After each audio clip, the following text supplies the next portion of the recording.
এর আগে আমি তোদের সেকেন্ড চ্যাপ্টারটা ধরেছিলাম। সেকেন্ড চ্যাপ্টারটাতে আমাদের বিষয়বস্তু ছিল কি, যে কারবার সংগঠনের বিভিন্ন রূপ। তার মধ্যে আমরা এক মালিকানা ভিত্তিক কারবারকে নিয়ে আলোচনা করেছিলাম। এবারে আমরা চলে যাব হচ্ছে অংশীদারি কারবারকে নিয়ে, মানে এটা হচ্ছে কারবারের আর একটা রূপ।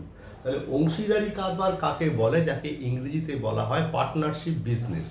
তো বইতে এখানে একটা ভারী সুন্দর কথা বলেছে, যে ব্যাপারটা হচ্ছে কি, যে পার্টনারশিপ বিজনেস মানে পার্ট অ্যান্ড ওনারশিপ মিলে হচ্ছে কি, হচ্ছে পার্ট অ্যান্ড ওনারশিপ মানে ভাগ, দায় আর মালিক, এটাকে নিয়েই একটা পার্টনারশিপের জন্ম হয়। তাহলে যখন একটা ব্যবসা একের ব্যক্তিকে নিয়ে তৈরি করা হয় এবং সেক্ষেত্রে যে লাভ বা লোকসানটা হয়, সেই লাভ বা লোকসানটা পূর্ব নির্ধারিত চুক্তিগত তাদের নিজেদের মধ্যে ভাগ করে নেয়, তাকেই বলা হয় হচ্ছে পার্টনারশিপ ব্যবসা বা অংশীদারি ব্যবসা।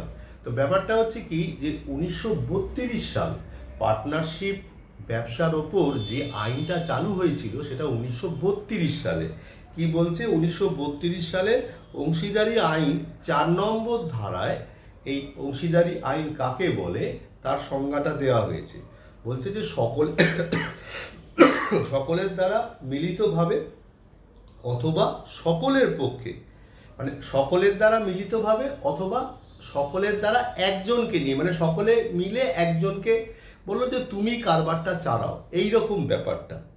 এবং সকলের দ্বারা একজন, এবং সকলের পক্ষে একজনের মিলে যখন কোনো কারবার পরিচালিত হয় এবং কোনো কারবারের অর্জিত মুনাফা বন্টনের জন্যে চুক্তিবদ্ধ ব্যক্তিদের মধ্যে সম্পর্কের সৃষ্টি হয়, তখনই তাকে বলা হয় হচ্ছে অংশীদারি কারবার।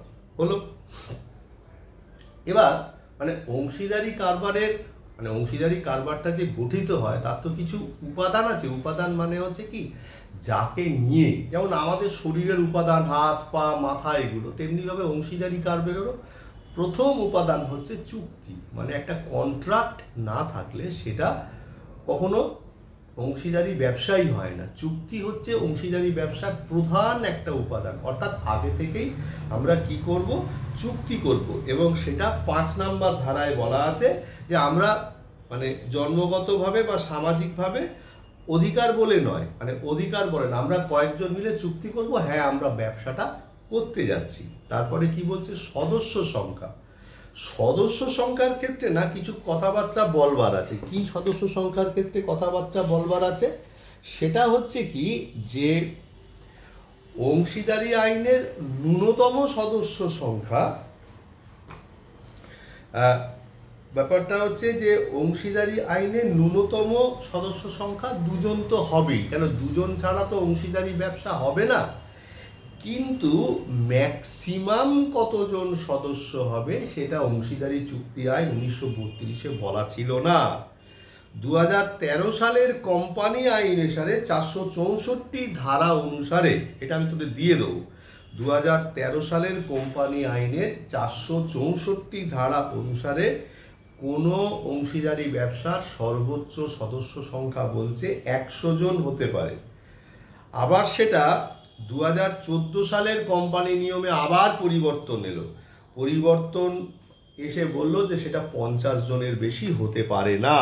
তাহলে এই জায়গাটা কিন্তু খুব ইম্পর্টেন্ট, কি যে 2 জন মিনিমাম হবে, ম্যাক্সিমাম কিছু বলা ছিল না 1932 সালের আইনে। 2013 সালে সেটাকে 100 জন করা হয়েছিল, 2014 সালে সেটাকে আবার রিভাইজড করে 50-এ নিয়ে আসা হয়েছে, এবং সেটা কোম্পানি আইন অনুসারে। কেমন?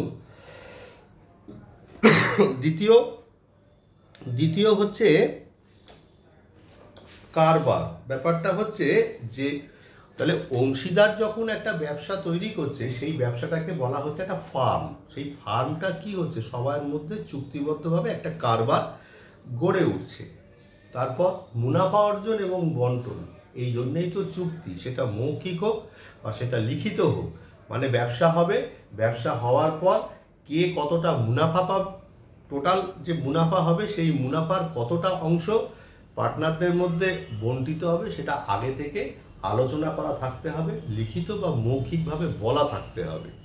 লসও হতে পারে, সেক্ষেত্রে লসেও ভাগাভাগিটা সেরকমভাবেই বলা থাকবে। তারপরে হচ্ছে কি প্রতিনিধিত্বের সম্পর্ক। প্রতিনিধিত্বের সম্পর্ক মানে হচ্ছে কি যে এখানে কি হচ্ছে যে একে অপরের প্রতিনিধিত্বের মতো কাজ করে। তার মানেটা কি, ধর আমরা তিনজন মিলে কারবার করছি, আমরা প্রত্যেকের প্রতিনিধি হয়ে ব্যবসায় অবস্থান করছি, আমরা আমাদের নিজস্ব কথা বলছি, বলে একটা কমন প্ল্যাটফর্মে সেটাকে গিয়ে ইমপ্লিমেন্ট করছি, মানে প্রয়োগ করছি। ঠিক আছে, তো এই হচ্ছে মোটামুটি তোমার গিয়ে অংশীদারি ব্যবসার অপরিহার্য উপাদান হলো। এবারে আমরা চলে যাব অংশীদারি কারবারের বৈশিষ্ট্য। এইটা দিয়ে এই ভিডিওটা শেষ করব, পরের ভিডিওতে সুবিধা অসুবিধা নিয়ে আলোচনা করব। অংশীদারের কারবারের বৈশিষ্ট্যে প্রথম কি বলছে, পরিচালনা ও নিয়ন্ত্রণ। পরিচালনা ও নিয়ন্ত্রণ কে করে? অংশীদাররাই করে। এবার ব্যাপারটা হচ্ছে ওই যে বললাম, সকলে মিলে বা সকলের পক্ষ থেকে একজনকে দায়িত্ব দেওয়া হয় যে আমরা কিভাবে ব্যবসাটাকে নিয়ন্ত্রণ করব। আইনগত মর্যাদা বলে এখানে কিছু নেই। আগামী দিনে যখন কোম্পানি করব সেখানে দেখবো একটা আইনগত মর্যাদা তৈরি হচ্ছে। স্থায়িত্ব, অংশীদারি কারবারে স্থায়িত্ব অনিশ্চিত। পরবর্তী সময় আমরা দেখব যে একটা পার্টনারশিপ ব্যবসা চলছে, নতুন একজন ব্যবসার আগমন ঘটলো, একটা ব্যবসা কোনো একজন লোক তো রিটায়ার করে চলে গেল, একজন লোক ধর মরে গেল, মানে ডেথ অফ এ পার্টনার, ব্যবসাটাই উঠে গেল। বা ধর ব্যবসা করতাম, ব্যবসা চলছে না বা ব্যবসা করতে ভালো লাগছে না, আমরা কোম্পানিকে ডিসলভ করে দিলাম। তার মানে কখন কি হয়ে যায় কেউ বলতে পারে না। তার ফলে কি হচ্ছে, এদের স্থায়িত্ব অনিশ্চিত।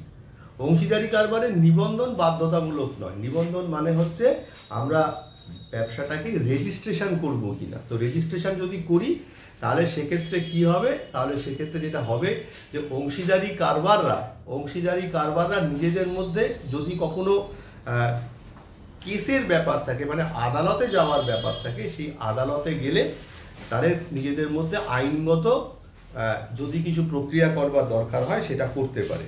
চুক্তিবদ্ধ সম্পর্ক মানে প্রত্যেকে চুক্তিবদ্ধ সম্পর্ক থাকবে। অসীম দায় মানে হচ্ছে যে আনলিমিটেড লায়াবিলিটি, অর্থাৎ এখানে যে সমস্ত অংশীদাররা রয়েছে সেই সমস্ত অংশীদারদের দায় হচ্ছে অসীম। তার কারণ মানে এরা ব্যবসায় ধর তিনজনে মিলে ব্যবসা করছে, ব্যবসায় যে যত দায় এসে পড়বে সেগুলো সব তিনজনের মধ্যে কমপ্লিটলি ভাগ করে নিতে হবে। আমি কম নেব বা আমি বেশি নেব এরকম কোনো ব্যাপার নেই। আর মুনাফার বন্টন মানে যে মুনাফাটা হবে সেটা নিজেদের মধ্যে ভাগ করে নেবে। এই হচ্ছে মোটামুটি অংশীদারি কারবারের বৈশিষ্ট্য। পরবর্তী ভিডিওয় সুবিধা অসুবিধার বিষয়টি বলবো।